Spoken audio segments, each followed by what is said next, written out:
Nuevamente, mis amados hermanos, estamos listos para llevar a cabo otro estudio del libro de Job. En este caso va a ser el estudio número 36 y lleva como título Eliú censura a Job en su parte 2. Para ello, tomaremos lo que quedó pendiente en el estudio de la parte 1, el capítulo 33, versículo 19, y vamos a terminarlo y avanzar en el capítulo 34, en el versículo 9.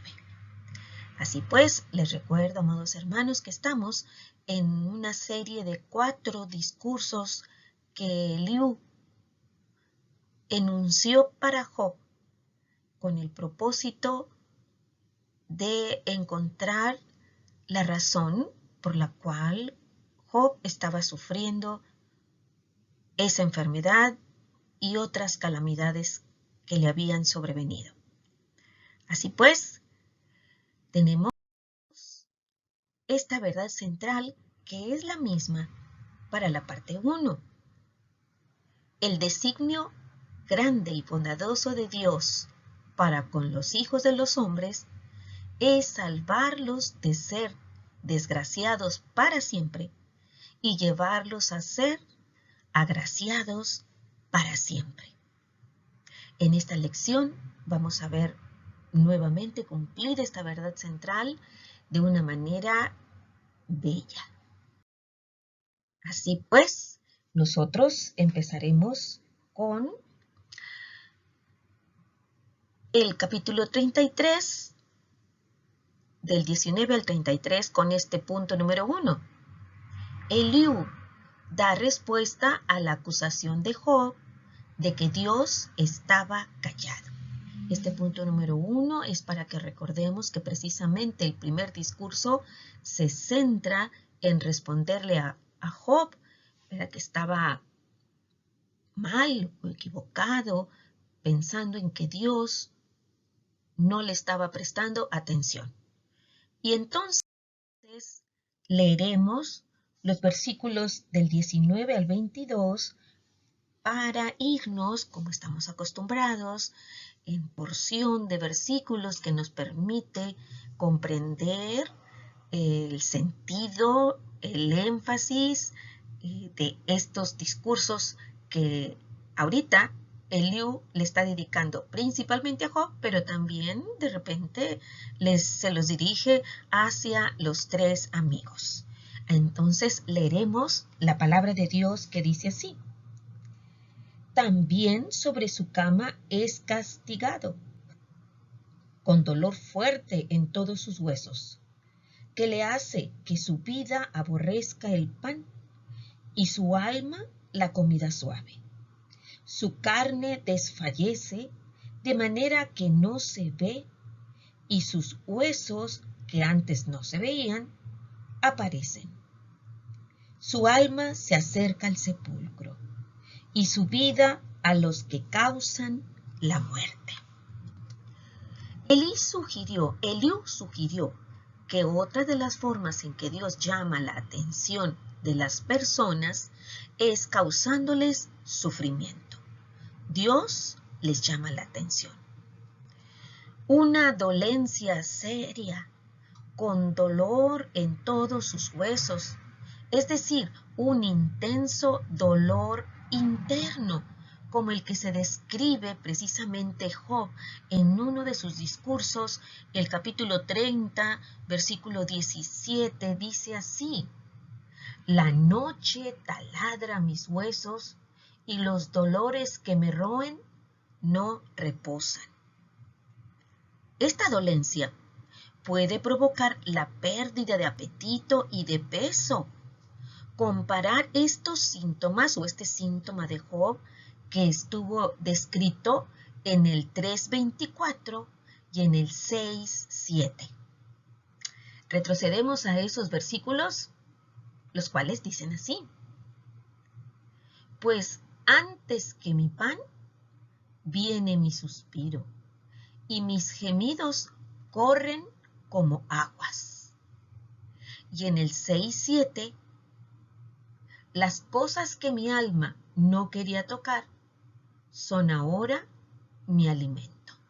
En el 3:24 se habla nada menos que de un sufrimiento físico y en el 6:7 de un sufrimiento emocional, espiritual, ¿verdad? Entonces, aquí nos damos cuenta que Eliú había estado atento a lo que Job decía desde el principio. Dice, y esa enfermedad podría ser que sus huesos que no se veían aparezcan.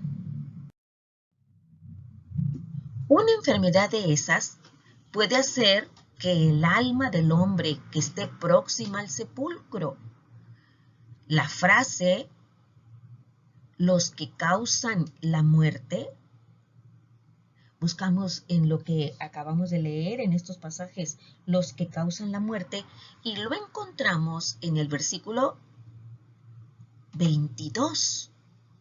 Puede referirse a los ángeles que traen o anuncian la muerte.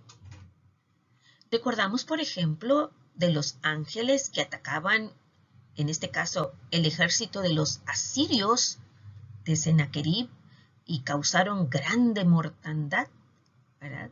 En el Salmo 78, 49, el salmista menciona, envió sobre ellos el ardor de su ira, enojo, indignación y angustia, un ejército de ángeles destructores. ¿Verdad? Entonces, cuando leemos en el versículo, su alma se acerca al sepulcro y su vida a los que causan la muerte, quería decir que estaba ya próximo a morir. Ahora leeremos los versículos 23 y 24. Dice así, si tuvieses cerca de él algún elocuente mediador muy escogido, que anuncie al hombre su deber, que le diga que Dios tuvo de él misericordia, que lo libró de descender al sepulcro, que halló redención. Es un punto muy interesante estos versículos, mis amados hermanos.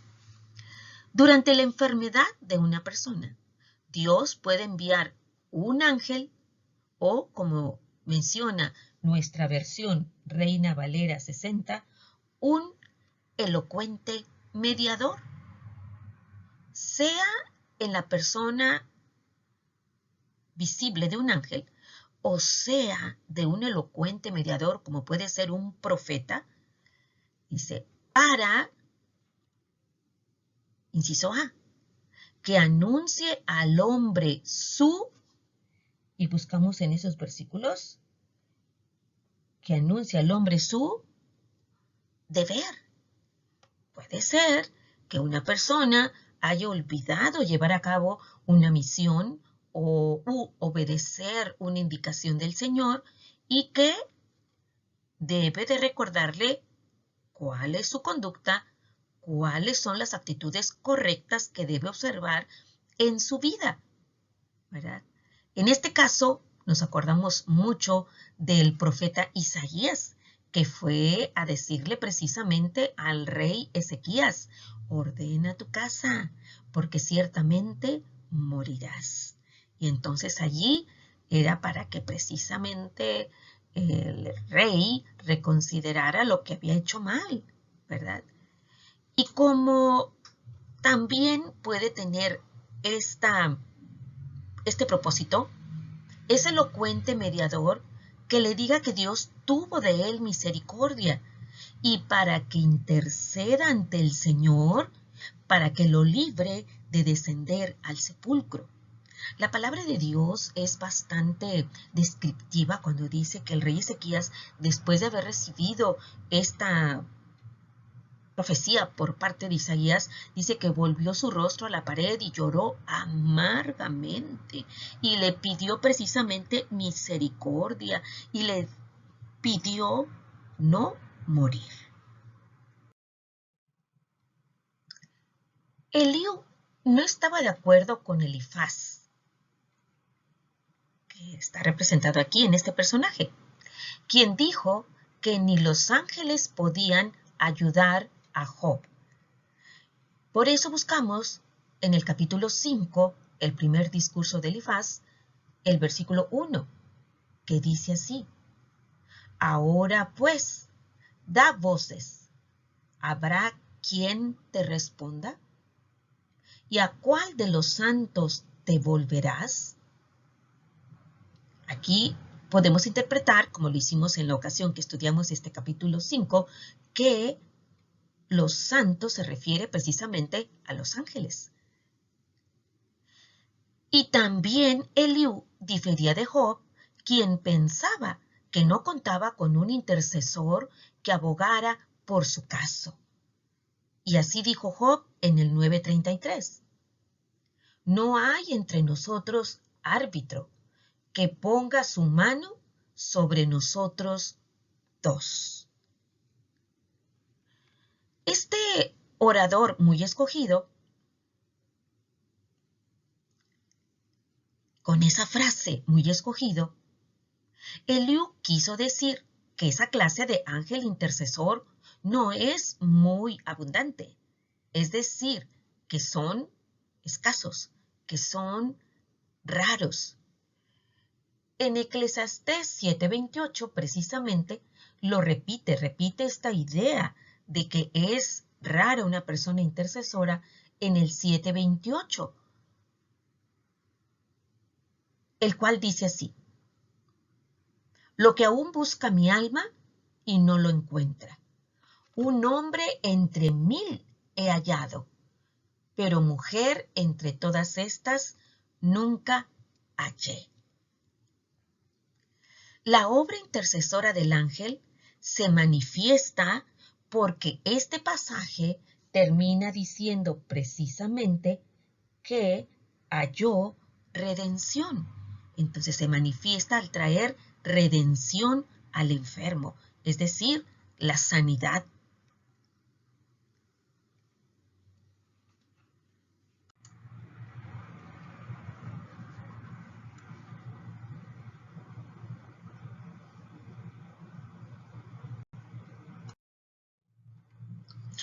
Ahora consideraremos los versículos del 25 al 28.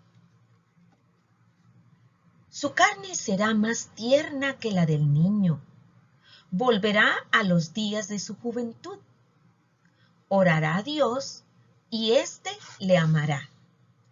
Y verá su faz con júbilo.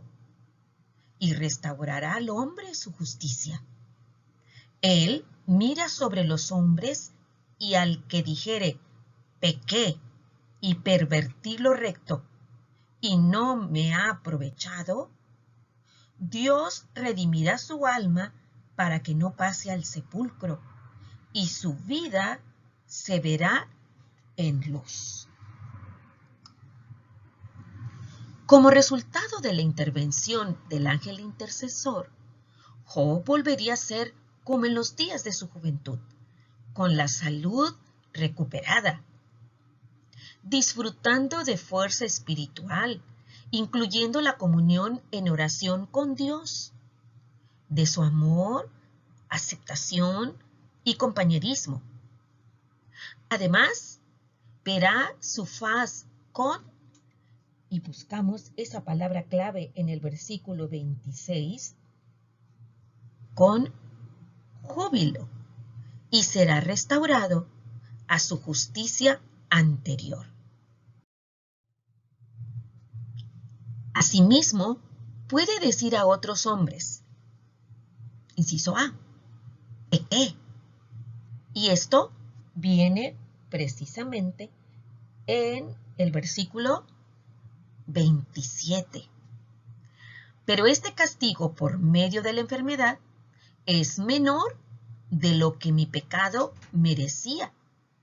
Y eso lo complementamos con el versículo 11:6, que dice, y te declarará los secretos de la sabiduría, que son de doble valor que las riquezas.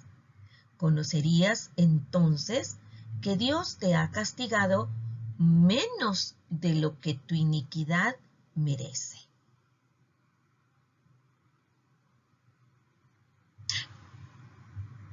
Y ve que Dios impidió que muriera.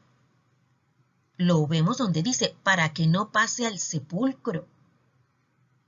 Y lo restauró a la vida, la cual se verá en luz, es decir, del sol, que significa disfrutar de la existencia. Como lo dice Eclesiastés 11:7.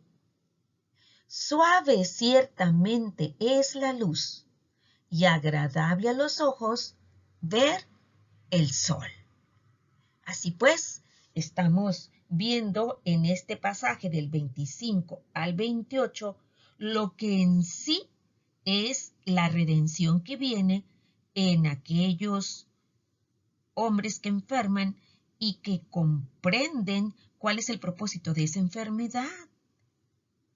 Todo el bien que le acontece cuando se recupera de la enfermedad y se da cuenta cuál fue el propósito de ella. Así pues, la aflicción producida por la enfermedad produce un andar más cercano a Dios y algo muy importante, la disposición a testificar de Él ante otros.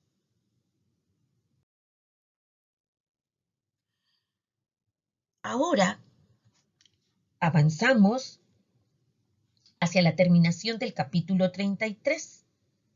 Vamos a leer los versículos 29 al 33. He aquí, todas estas cosas hace Dios 2 y 3 veces con el hombre, para apartar su alma del sepulcro y para iluminarlo con la luz de los vivientes. Escucha, Job, y óyeme. Calla, y yo hablaré. Si tienes razones, respóndeme. Habla, porque yo te quiero justificar. Y si no, óyeme tú a mí.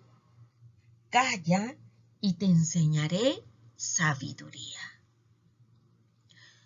De nueva cuenta, Eliú declara por qué, en forma negativa, las enfermedades son para apartar a la gente del sepulcro y, en forma positiva, para ayudarle a disfrutar de la vida más que antes.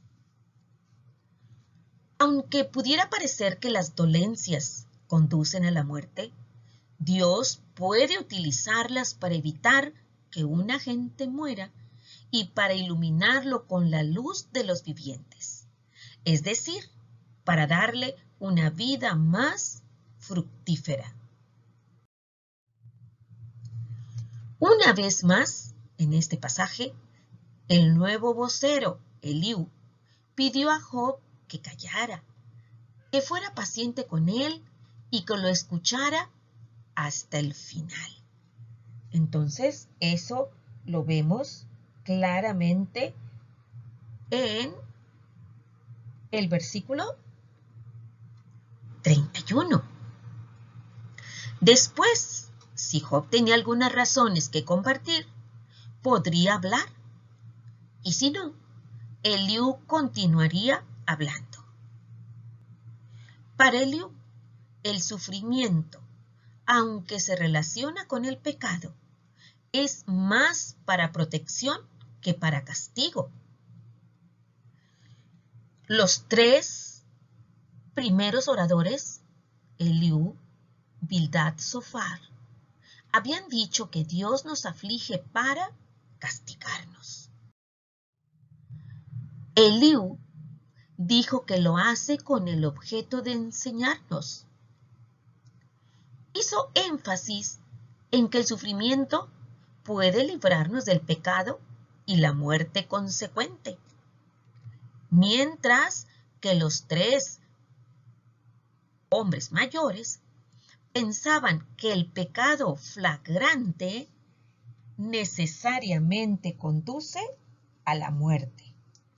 Y en este sentido, flagrante significa, en medio de otras acepciones, que se está ejecutando actualmente. Entonces, que el pecado flagrante conduce a la muerte, ¿verdad? Como castigo. Y en el caso de Liu, su argumento es que Dios permite la enfermedad con el objeto de enseñanza. Sin embargo, todos los consejeros estaban equivocados en cuanto al caso de Job. Todos. Porque adoptaron el punto de vista de que todo pecado causa sufrimiento. Cuando Dios habló, y lo vamos a ver en los capítulos 38 al 41, lo hizo directamente a través de un torbellino y no a través de un ángel. Y la experiencia de Job sí resultó en que disfrutó de una relación más profunda con Dios. Aquí entresacamos del capítulo 42 estos versículos que nos dan cuenta de ello. El 2, 5 al 6 y el 9. Dice así. Habla Job. Yo conozco que todo lo puedes y que no hay pensamiento que se esconda de ti. De oídas te había oído, mas ahora mis ojos te ven. Por tanto, me aborrezco y me arrepiento en polvo y ceniza. Y el 9. Fueron, pues, Elifaz temanita, Bildad sujita y Sofar naamatita, e hicieron como Jehová les dijo. Y nótese, Jehová aceptó la oración de Job. Todos estos versículos dan cuenta de cómo Job profundizó su relación con Dios y que además disfrutó de una vida larga y próspera. Leemos los siguientes versículos también de ese capítulo 42, el 10, el 12 y el 16. Y quitó Jehová la aflicción de Job, cuando él hubo orado por sus amigos, y aumentó al doble todas las cosas que habían sido de Job. Y bendijo Jehová el postrer estado de Job más que el primero, porque tuvo 14,000 ovejas, 6,000 camellos, 1,000 yuntas de bueyes y 1,000 asnas. Después de esto, vivió Job 140 años y vio a sus hijos y a los hijos de sus hijos hasta la 4ª generación.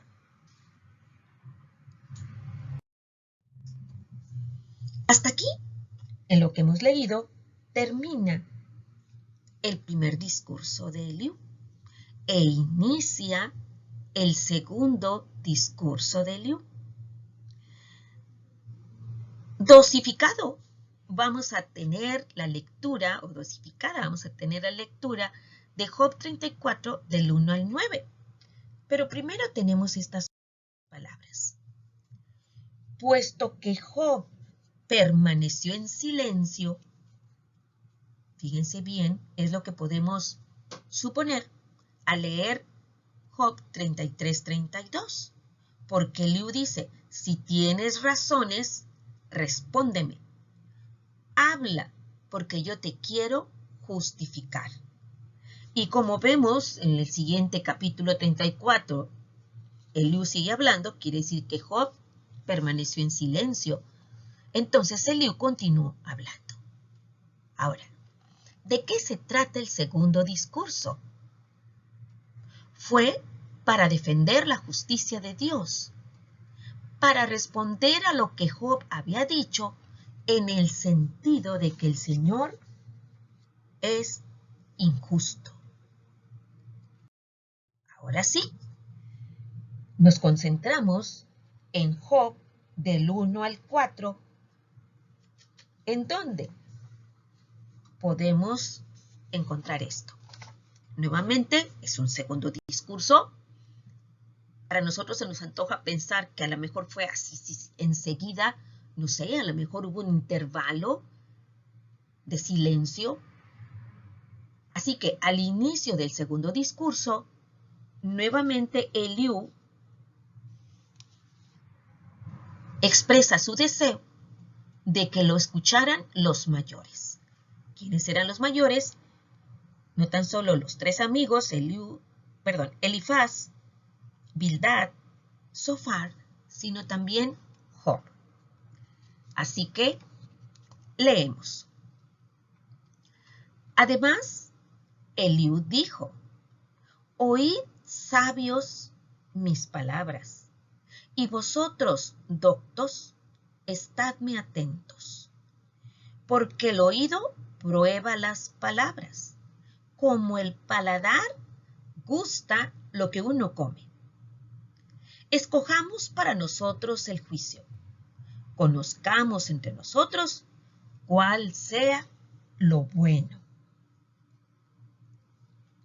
Nuevamente Eliú pidió a sus mayores, a quien sin duda respetaba, porque les llama en el versículo 2, en la primera línea, les llama sabios. Y en la segunda línea les habla y les dice doctos, o sea, preparados, otra forma de decir sabios. Y les dice que estuvieran atentos a lo que iba a decir. Eliú retomó las palabras de Job en 12:11, cuando dice: ciertamente el oído distingue las palabras y el paladar gusta las viandas. Entonces retomó esas palabras de Job cuando se refirió a la necesidad de que los debatientes probaran la exactitud de sus palabras. En el 3b lo completamos.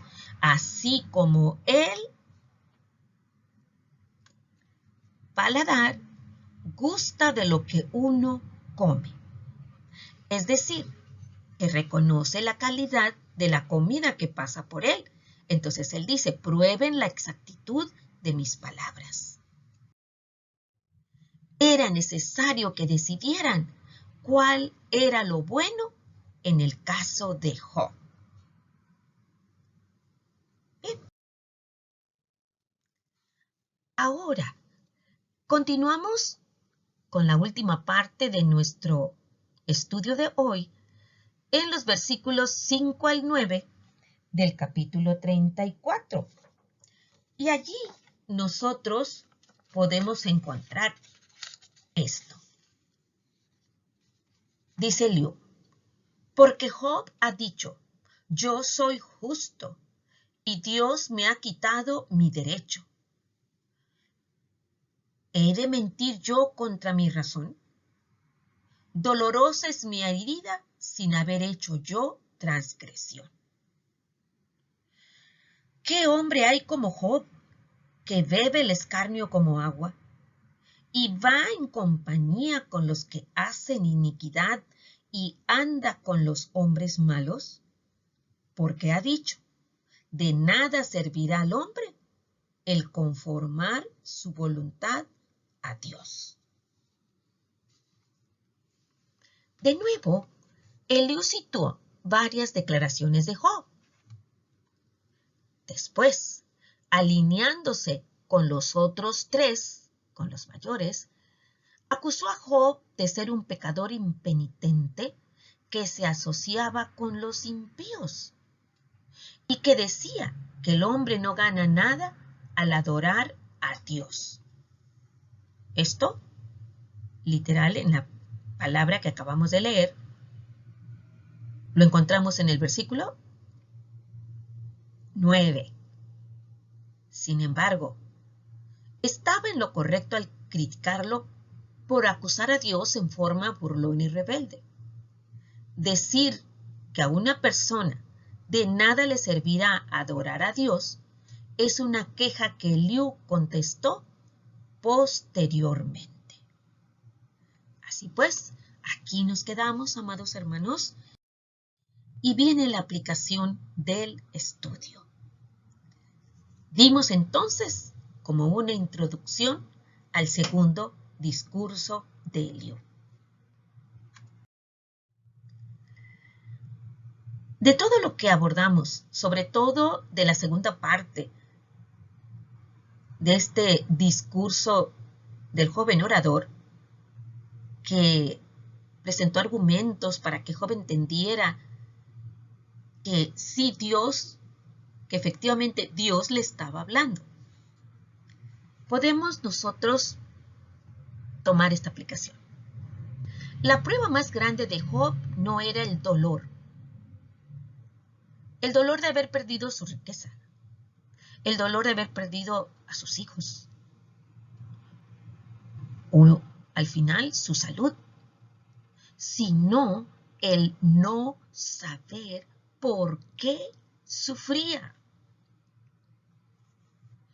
Nuestras pruebas más grandes pueden ser que debamos confiar en la bondad de Dios, aun cuando no comprendamos por qué nuestra vida va en cierta dirección.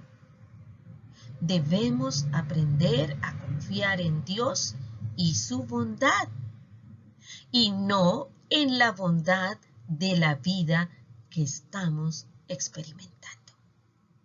Así que Dios es bueno siempre, y siempre bueno es Dios. Mis amados hermanos, que estas lecciones nos sirvan de una base, de una fortaleza, que nos den una fortaleza para cuando estemos en prueba y en aflicción. Confiar siempre en la bondad de Dios. Que el Señor sea con ustedes, mis amados hermanos.